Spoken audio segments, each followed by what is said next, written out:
Okay, Shalom Aleichem. We're broadcasting from Chappelle's tonight. Um, the the title of our discussion today. Let me pull up our graphics so that I can show you it. Um,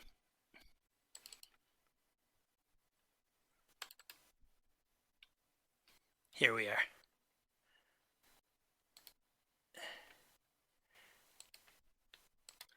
The title of our discussion today is the $40,000 Lag Baomer prank. And what you see in the picture is an executive looking at his bank account. Um, let's blow it up a little bit. You see that there's a check cashed for $40,000, uh, leaving him with a balance of $1,043,285. So in his, I guess, Manhattan office. Now, um, the I'll tell you what it's all about.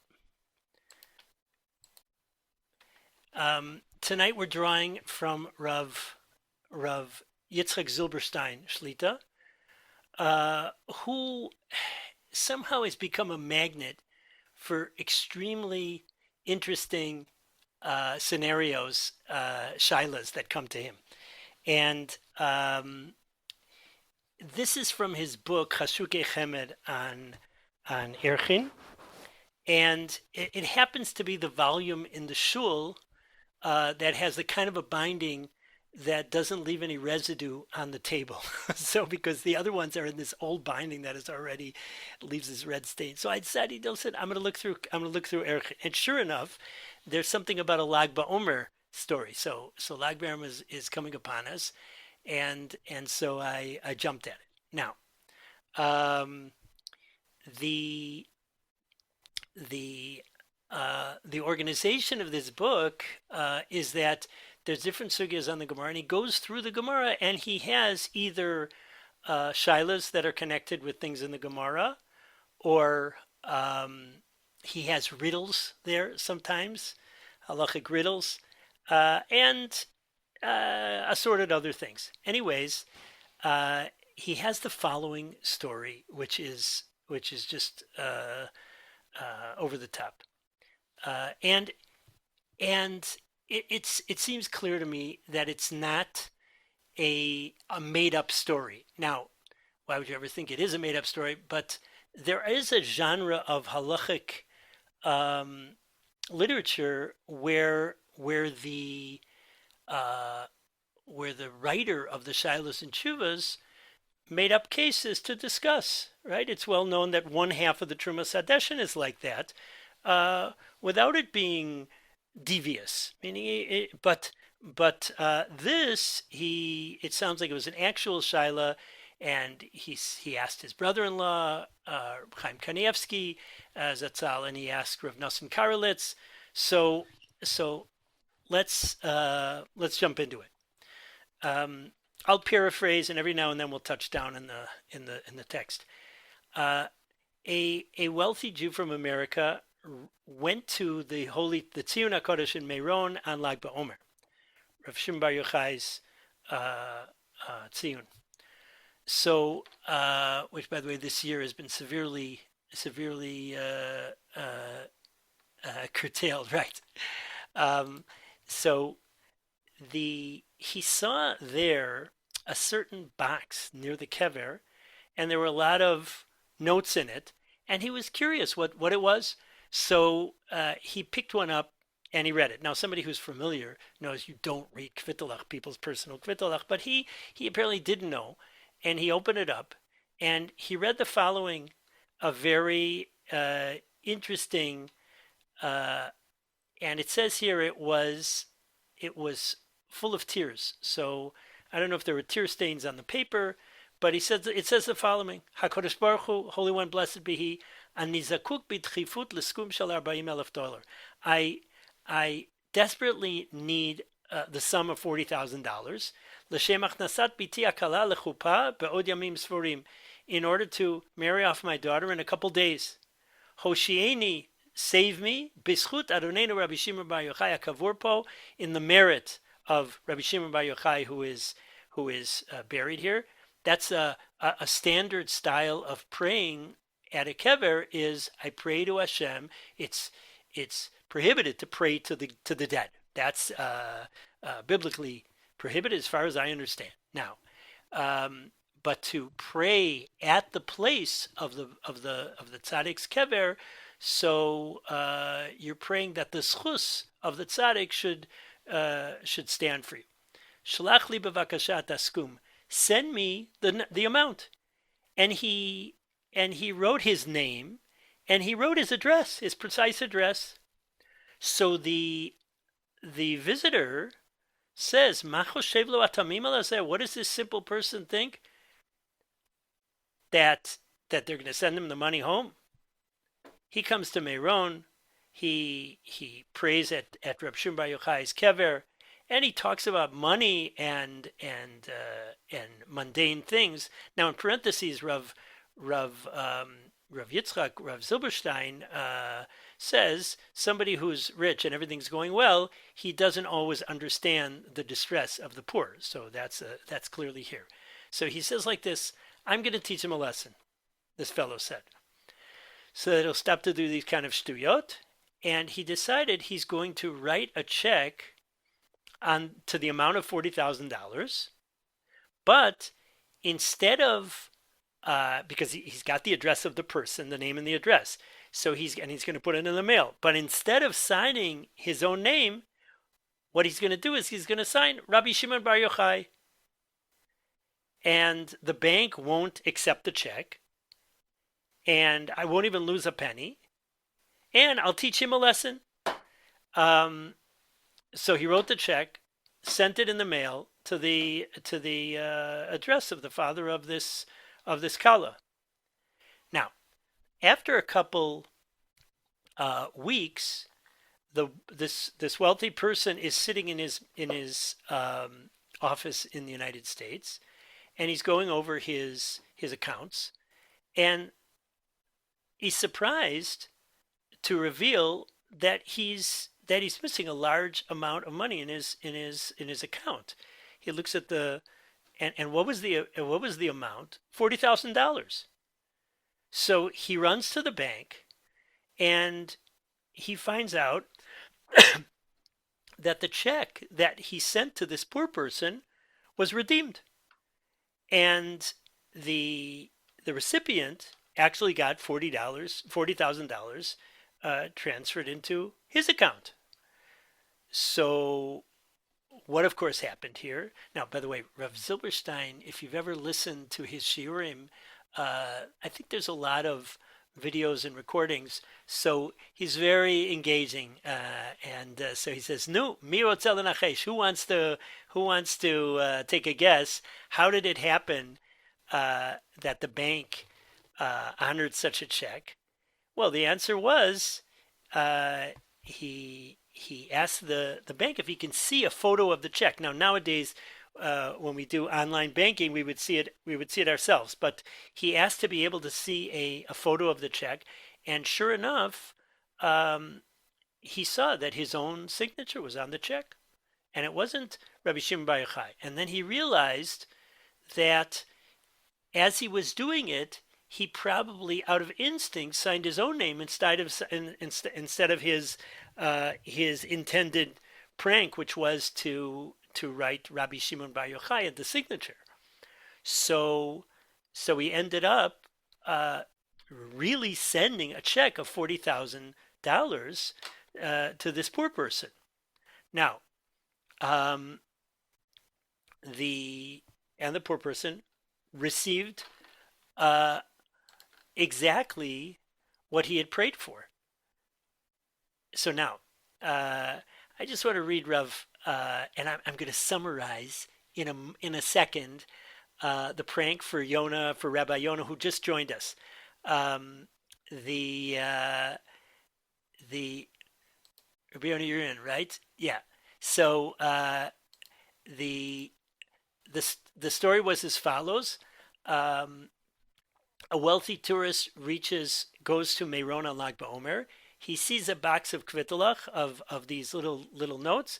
He picks one up, which is against the standard behavior with regards to kvidilach, but he didn't know better. He picked it up. He was curious, and sure enough, there's a poor person who says, "HaKadosh Baruch Hu, you got to save me. I need $40,000 very quick. My daughter's getting married in a couple days, and I need the money. Can you send it to me in the merit of the holy tzaddik Rabbi Shimon Bar Yochai, who is buried here?" And he signs his name and his address. So the wealthy person was very upset with this whole thing. He says, "What a what a misuse of, here he's preoccupied with money and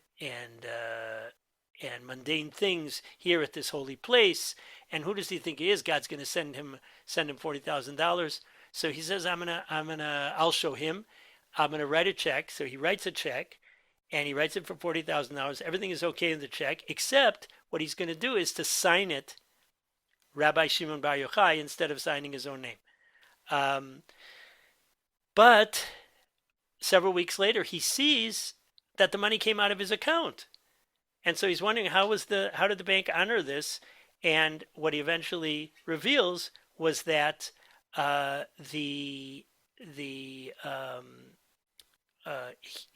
he saw a photo of the check, was that he actually ended up, out of habit, signing his own name. And so the money actually went to the other one's account. So Rav Zilberstein says, "Kamuvan achshav ra'a ha'ashir ki tfilat ha'ani shebikesh b'tmimut shebizchut Rabbi Shimon Bar Yochai $40,000 nenta b'shlemut." So he saw that the poor person's simple and sincere prayer that in the merit of Rabbi Shimon Bar Yochai he should get $40,000, it was answered completely. V'lo od ela shehu haya shaliach mima'al lemalei et mishalot libo shel ani, and he ended up being the messenger to fulfill the needs, the desires, the want of this poor person.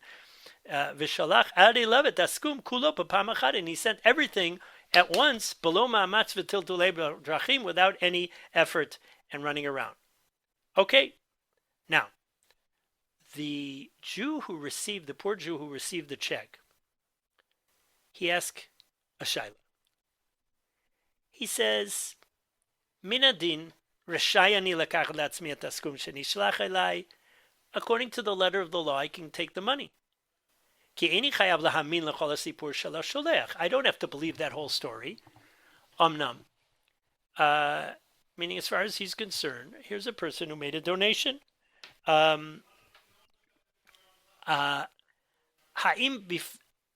Shelatihi, my question is, Haim lifnim mishurat adin, to go beyond the letter of the law, Ra'ui she avater la'ashir, ve'ashiv li et askum, ki nir'eh she'asipur shebefiv amin. Apparently he got in contact with the poor person, and the poor person says, maybe I should go beyond the letter of the law, and maybe I should return him the money. So that's our shaila. That's the shaila that was asked of Rav Zilberstein, the shaila that he's presenting here.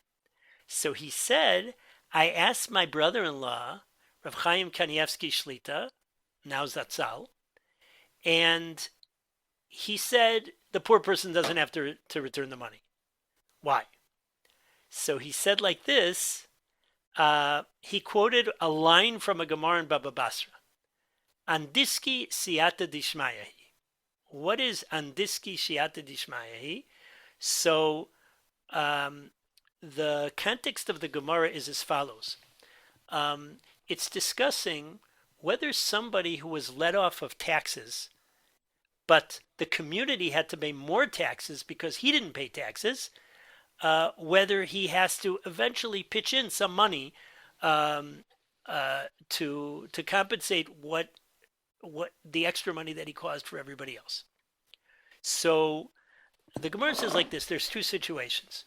One situation is where the community pleads on behalf of the tax collectors that they should let this guy off, and they cover it.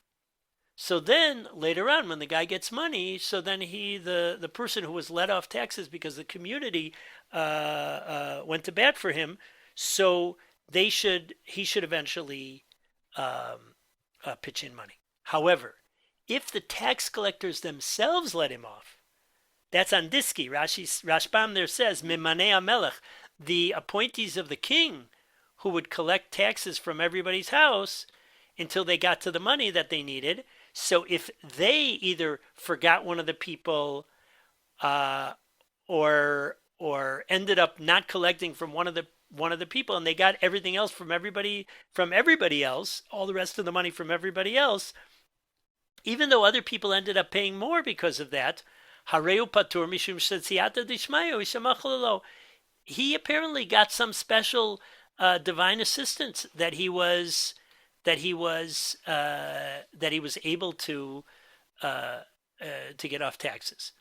So the the case that we have here, says Reb Chaim, uh, is similar. It's clear that this is a case of siyata dishmaya.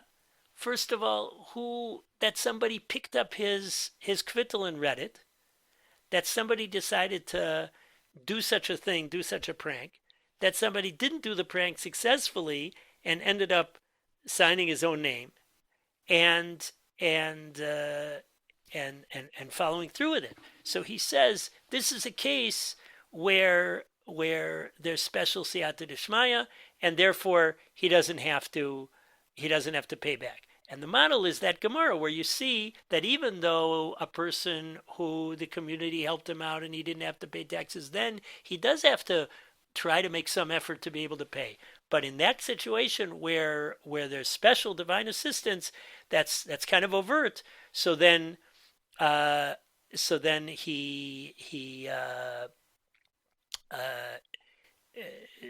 so then he doesn't have to pay back. Now it was interesting. He writes as follows.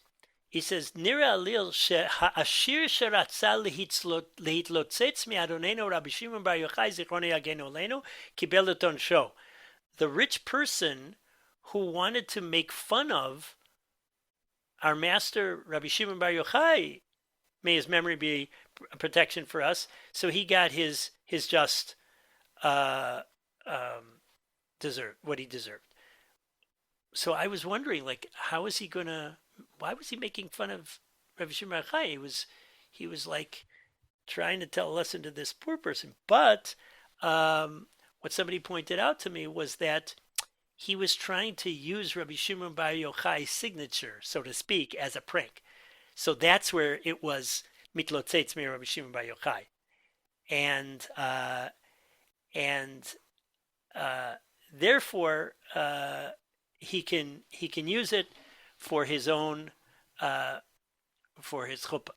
So he says that the makabel check rashai liftoto lishtamesh bakesef, he can use the money and it's tzarich li'al shivo, he doesn't have to return it even if he wants to act lifnim mishurat hadin. Interesting.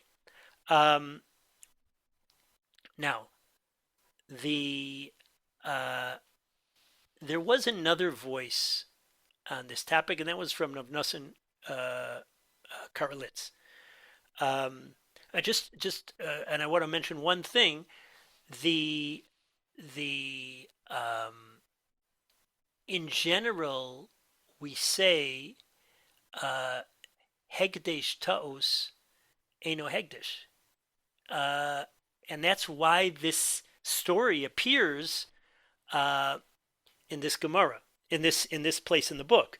It's connected with that Gemara where we do say that there's a machlokas tanoim. It's an Erchin Chav Gimel.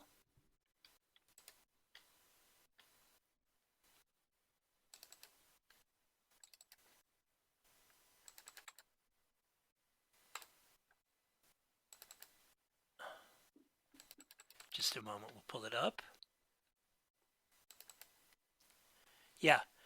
So Shebeit Shammai Amrim Hegdesh Taot Hegdesh, Beit Hillel Omrim Hegdesh Taot Eino Hegdesh. Beit Hillel says that mistaken hegdish isn't hegdish. So the question is, how do we view these cases? Are these cases where somebody uh, uh, did it by accident, or do we let him off the hook? So this is it's a bit mechudash. It's a bit innovative idea.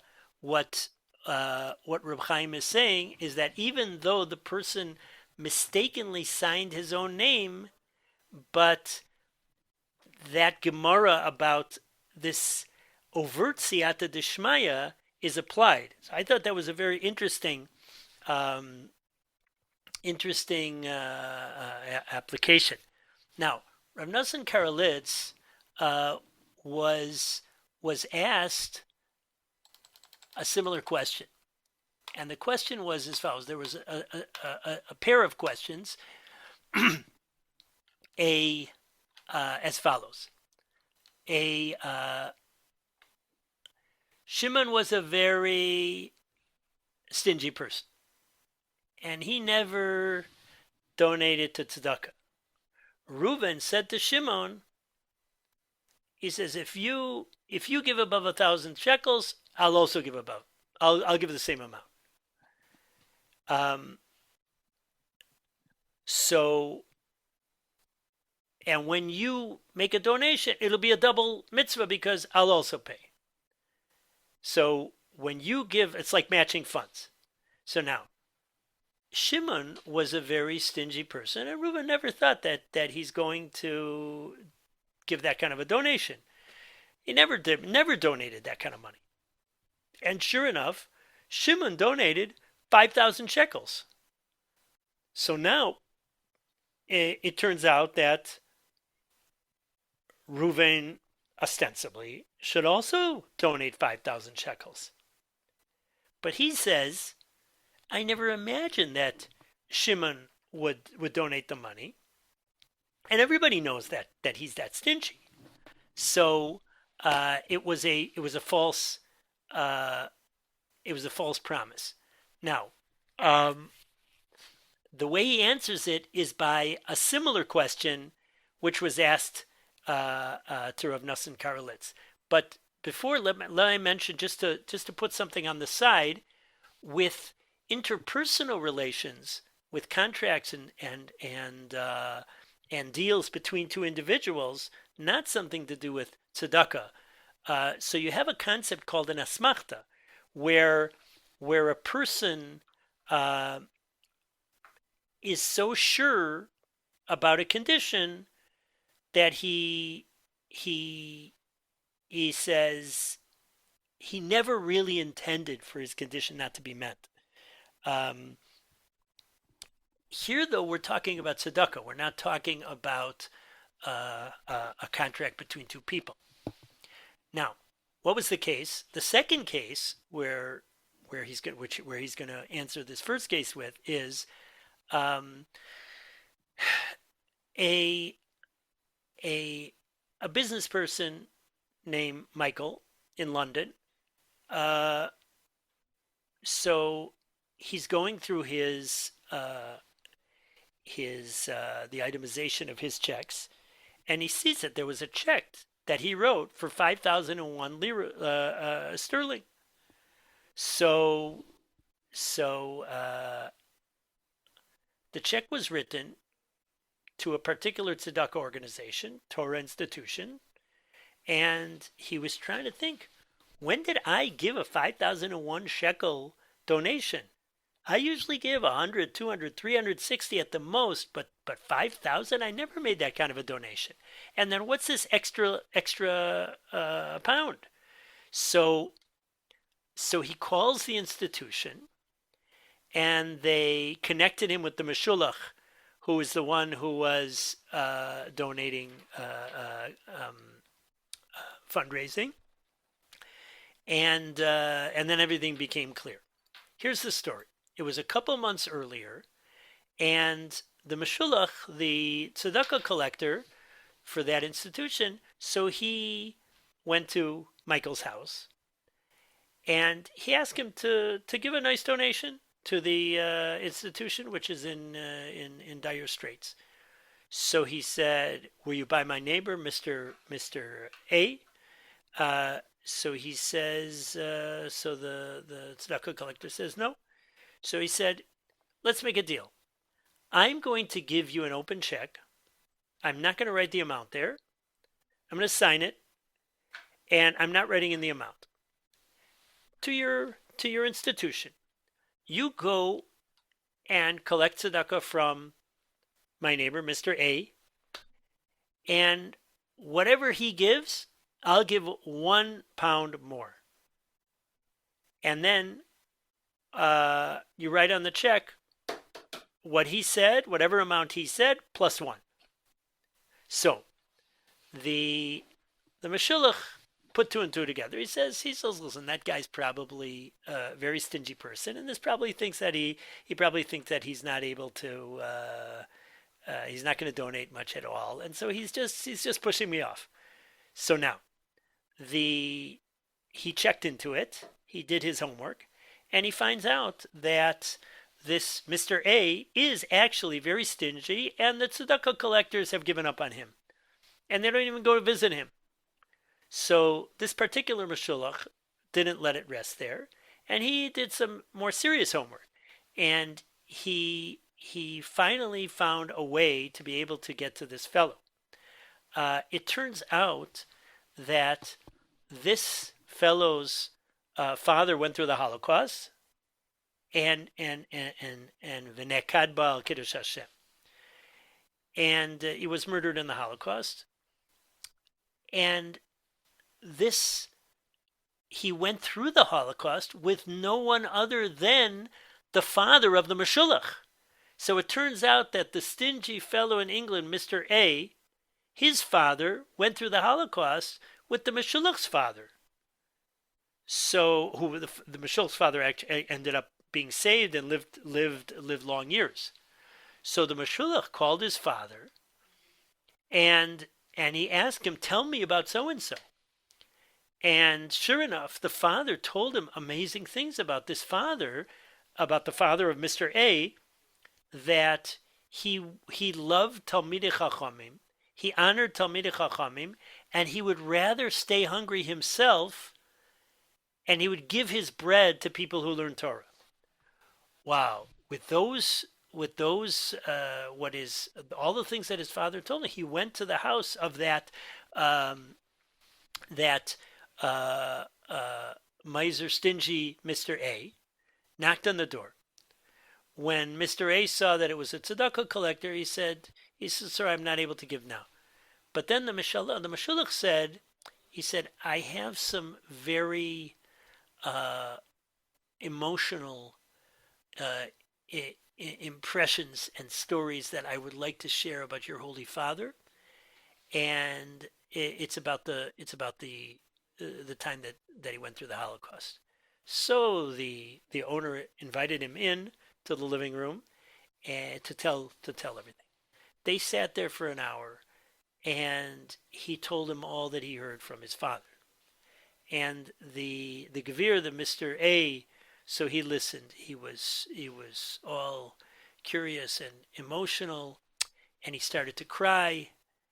And in the middle of the discussion, the Meshulach said how much his father had been devoted to people who learn Torah, and how he would give during the Holocaust of his own bread to Talmidei Chachamim so they would have what to eat. Da lecha yikiri, no, my precious person, the Meshulach said, ki advarim alalu mechayvim afotcha. That role model obligates you also, kiveno mamshich darko shel avicha Hashem yikom damo, as the one who is following in the path of your father, may Hashem avenge his blood. Im avicha itmaser kol kach avur lomdei Torah, if your father was so devoted to lomdei Torah, gam ata tzarich lalechet bedarko, you also have to follow his path. So he said, I thank you very much. You have warmed my heart, said the Mr. A. And he pulled out his checkbook, and he wrote a check for 5,000 lira, 5,000 sterling. And right after Mr. A wrote the check, so the Meshulach wrote the number 5,001 on Michael's check. And that's where the check came from. So now Michael comes and said, I never intended to do such a thing. Meaning it's toast. Uh, I don't. I only give small donations of 100, 200. What did he say before? Up to 360. I don't give 5,000 shekels. That's not my way. So I gave him the check, but only because I was sure that Mr. A was not going to give anything more than a small amount. On the other hand, the Meshulach said, you took the risk. You gave me the check. You should have taken into account all the possible scenarios, the outcomes, and you should know that a good fundraiser is able to get somebody to uh, to who normally doesn't donate to donate. So the question is what to do.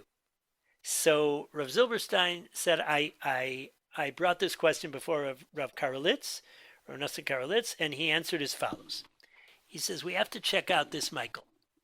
If Michael in his personal business dealings is somebody who does take risks and he does, uh, um, uh, so to speak, gamble and push things to the point where he does things that are speculative about the future. If he's dabbling in or involved in a big way in those kind of more risky ventures, so because he's able to earn much more.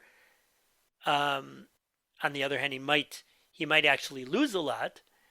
But then, if that's the case, when it comes to giving to tzedakah, which is even a better investment, we could say that he took on himself the risk, the danger, and he gambled when he gave that check to the other person. Um, and and this ended up being a special challenge for the tzedakah collector to extract a large donation from a person who is in general miserly stingy. Um, and so, therefore, if we're talking about if that's the case, so then he would have to give a large donation. On the other hand, if in his private affairs he's very cautious, he's very uh, uh, weighed out and calculated, he's very solid, then we could say this is actually giving mistaken giving, and therefore it would follow the standard rule of hekdesh tos eno hekdesh, that if you make this donation mistakenly, so it doesn't count. Um, and but still, again, he would have to donate something that would be his standard amount. But Rav Nosson Karelitz, uh, uh, he ended, no matter what, if he listens to my advice, he should save himself from any doubts and leave the 5,001 sterling with the tzedakah. That was his advice. So Rav Zilberstein suggests that perhaps um, the same thing could be applied to this person who wrote the Reb Shimon Bar Yochai check. That if he's the kind of person who takes risks, and so then he this would not be considered for him a mekartos. But if he's somebody who doesn't take risk, again, cool, calculated, solid, cautious, so then he wouldn't have to pay the donation. No matter what, he ends kidailo litromat askum litzedakah, especially, I guess I'm reading between the lines, especially because of the supernatural way that this whole thing played out, um, through the kvittel and through the sending it and the mistake and all that, and the poor person. Anyway, so that's what I wanted to share with you. The Lag BaOmer prank, which ended up helping a poor person in an extremely big way. Um, and the parallel case of the 5,001 uh, pound check written by the English wealthy man. Once again, uh, uh, something he didn't really take into account that would happen. So that's his approach. The context, of course, is even though hekdesh v'tos eno hekdesh, sometimes we might consider for a person who went through these kind of there's going to be certain for some people there's going to be something that it's not so clear to determine what's considered a toast, what's considered something that was done mistakenly, and what would be considered something that could be classified uh, as intentional. Anyways, that's what I wanted to share with you, uh, and wishing everybody a good week and a happy Lag Baomer, uh, and all the best. There should be a wishing Besoros Tovas for all of Klal Yisrael, and Refuah Shlema for all those that need a refuah, Yeah. and Parnasa for all those that need Parnasa, Bane Chaye Mezone, all those that need on all those realms of Bane, Shiduchim, Shalom Bayis, children, and the like, Chaye, health, and the like, and Mezone Parnasa and the like. All the best.